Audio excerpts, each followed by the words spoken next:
teaching vocabulary to our students, we want to provide them with as much information as possible about the words that we're studying.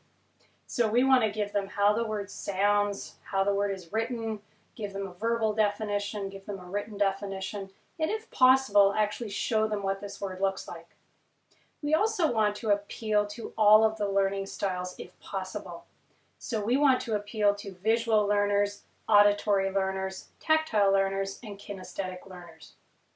Flashcards are a great tool that allow us to accomplish both of these things, and they're particularly useful with beginner and low intermediate students. Flashcards allow us both to give extra visual information to our students, and they also allow us to build really interesting activities that appeal to all learning styles.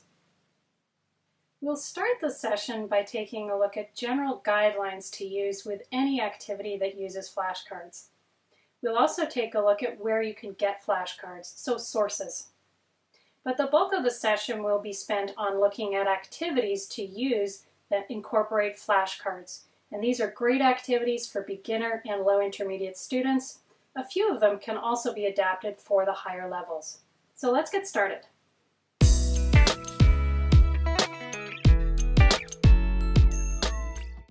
Flashcards are an engaging and motivating tool to really help our vocabulary teaching be more effective. There are some general guidelines to follow when using flashcards to teach vocabulary. Here are those guidelines.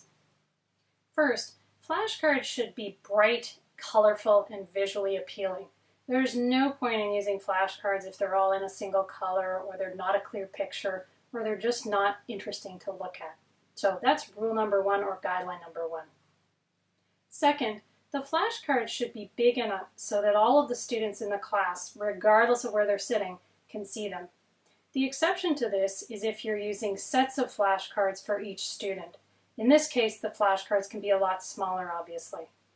Alternatively, you can actually project your flashcards up on a screen using PowerPoint. Then you'll know that everyone can see them.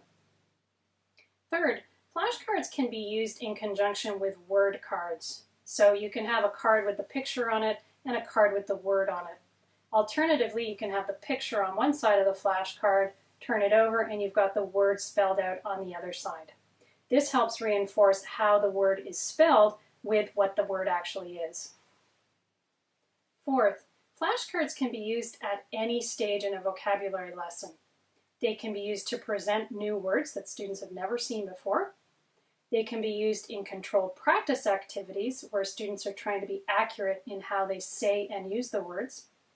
And they can be used in freer, real situations in which students are integrating the words into other things that they say. So don't just restrict your flashcard use to the presentation piece of your lesson. Use them throughout your whole lesson. Finally, any activity that you do with flashcards should involve a lot of repetition.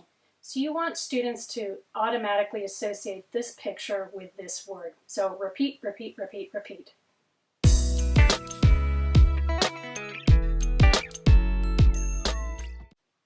Before you use flashcards in a vocabulary activity, you obviously need to get some flashcards in the first place. There are a few different sources for flashcards to look at, and the source you use will depend upon your budget and your internet access. The first source is simply to buy them. A lot of different educational publishers will create flashcards that go along with different textbooks, and education supply stores also have independent sets of flashcards. The challenge with these published flashcards is that they might not always have the exact set of words that you want to work with. Your second option is to make the flashcards yourself.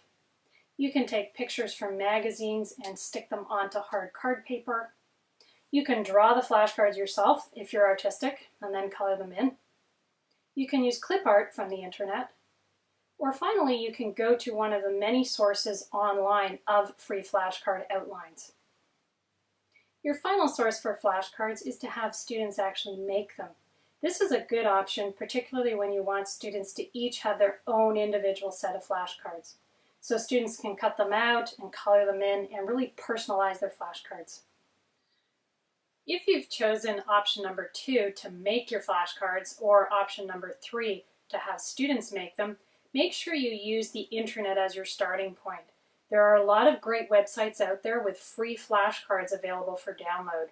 We've given you some examples under Activity 2 on your handout.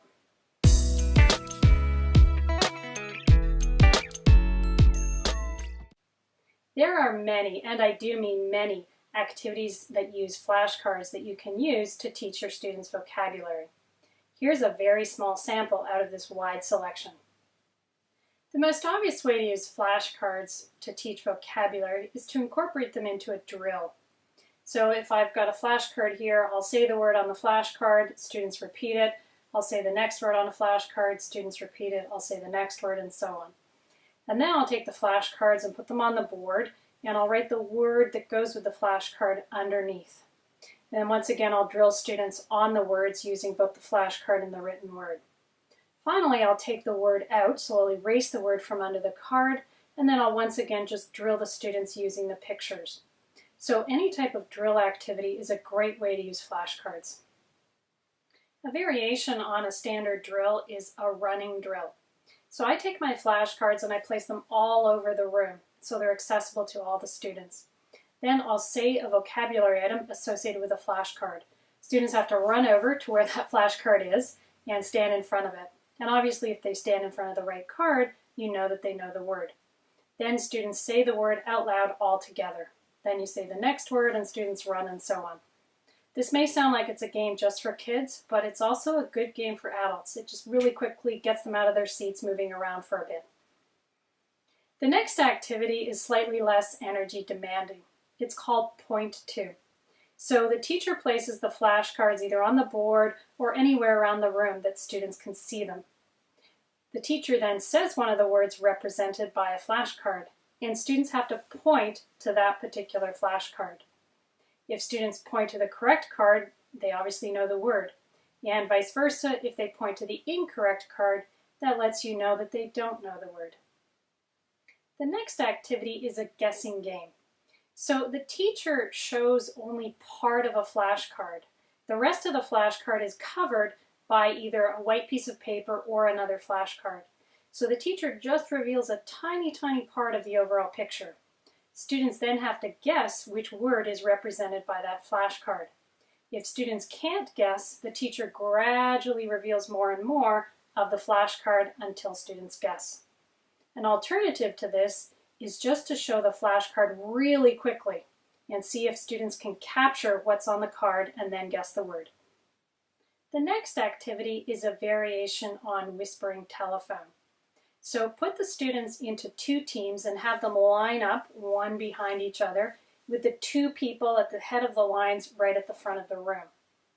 The teacher tells the two people at the head of the line one of the words from one of the flashcards. The students then turn around and whisper that word to the students behind them, one at a time, until the very last student has been given the word. That student then has to run all the way up to the front of the class and grab the right flashcard.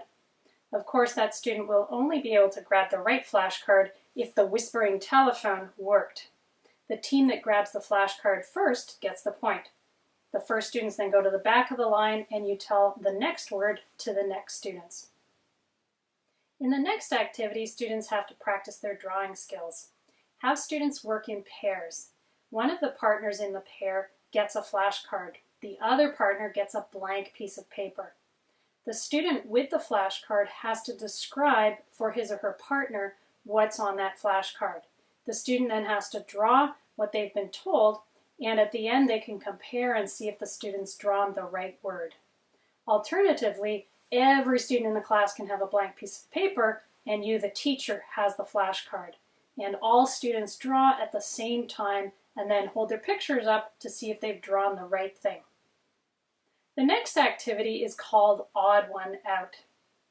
Put the flashcards into sets of 4. 3 of the words represented by those flashcards belong in the same group or category, and one of the words does not belong. Put each set of 4 up at the front of the room one at a time and have students tell you or point to the flashcard that does not belong with the others. You can also use your flashcards for a game of charades. Students come up to the front of the class one at a time. Show each student individually one of the flashcards. That student then has to perform or act out something to get students to guess what's on that flashcard. You can make it into a team competition if you want, have two teams, and then one student from each team comes to the front and you show those two students the same flashcard. The two students then compete to get their teams to guess the vocabulary word first. The next activity, called the flashcard grid, is a fun memorization activity. Take 9 flashcards and put them on the board in 3 rows of 3. Then take your marker or chalk and draw a grid at the edges of those flashcards. Next, drill the class as a whole, so everyone's saying these words at the same time, starting with each flash, starting at the top and then moving across each row. So they say this word, then this one, and then all the way and all the way to the end. Once you've done that a few times, take one of the flashcards away. So now you've got a blank space on your grid.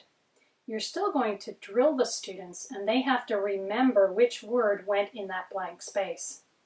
And you're going to keep doing this until you have no flashcards left on the grid, and students still have to remember which words were in which squares. There are a couple of other memory games that you can play with flashcards. For the first one, you can put the cards up on the board and students have to look at them and remember what's there. Then students close their eyes and you take 1 or 2 of the cards away. Students open their eyes and they have to tell you which card is missing. Obviously, to make it more difficult, take more and more cards away. Another variation on a memory game is to once again put the cards up at the front of the room and give students a few minutes to memorize them. Then you're going to take all the cards away. Students have a piece of paper and they have to write down all of the words that they remember that were up there. And then, of course, you can check this as a class. The next activity is called Guess What You Are.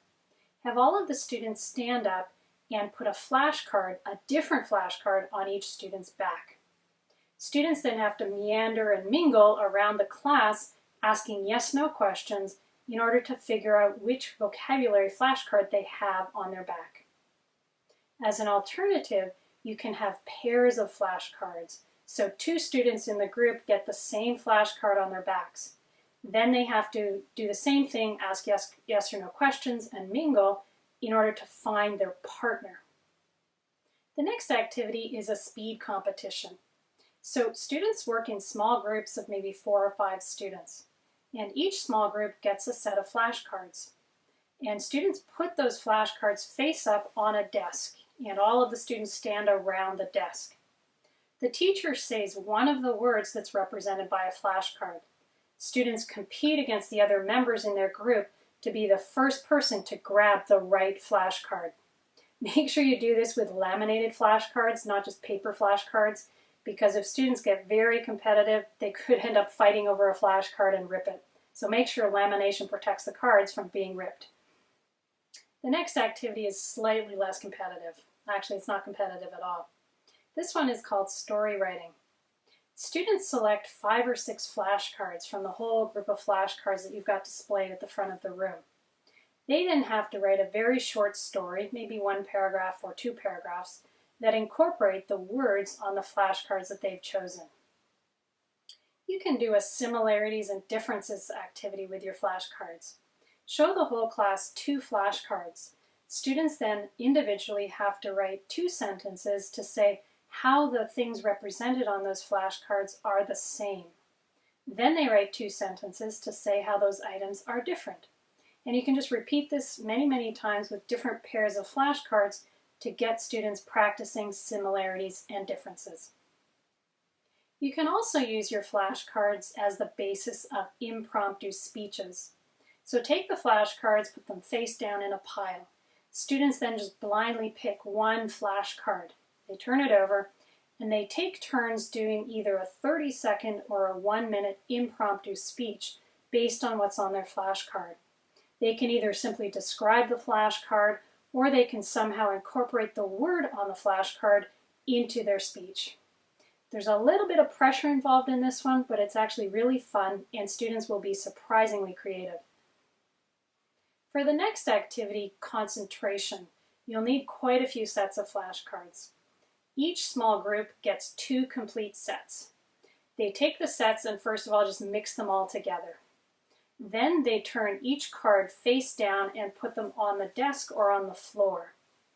Students take turns in their group turning over 2 flashcards, so 1 and then 2. If they turn over 2 flashcards that are the same, they get to keep that pair of cards. If the 2 cards are different, they have to turn both of them back over. At the end of the game, the student with the most pairs of flashcards in the small group is the winner. The next activity is a high energy activity. 4 corners involves taking 4 flashcards and putting 1 flashcard in each of the 4 corners of the room. You then really quickly say the words represented by the flashcards, and students have to move as fast as they can to the corner where that flashcard is. So speed is what makes this fun. So say a word, students get there, say another word, students have to move, and so on. The activity correct or incorrect also involves a little bit of energy. Tell the students that one side of the room is the correct side and the other side of the room is the incorrect side. You'll show a flashcard and say a word. If that word matches what's on the flashcard, students have to move to the correct side of the room. If it doesn't match what's on the flashcard, students move to the incorrect side of the room. Flashcards can also be used for a variation on the game Pictionary.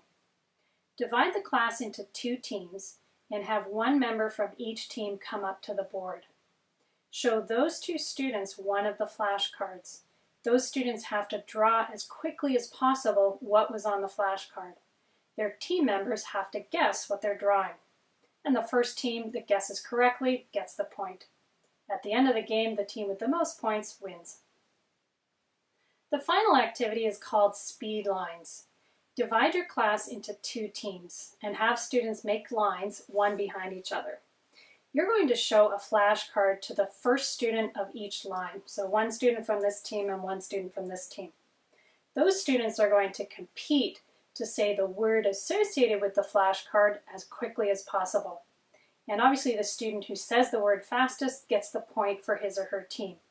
Those 2 students then move to the end of the line, and you do the same thing with the next 2 first students. These are just some of the many activities that use flashcards. Flashcards are just a great tool to use when you're teaching your students vocabulary. And remember, flashcards can be used at all language proficiency levels, all ages, and at all stages of your lesson. Have fun trying out these activities.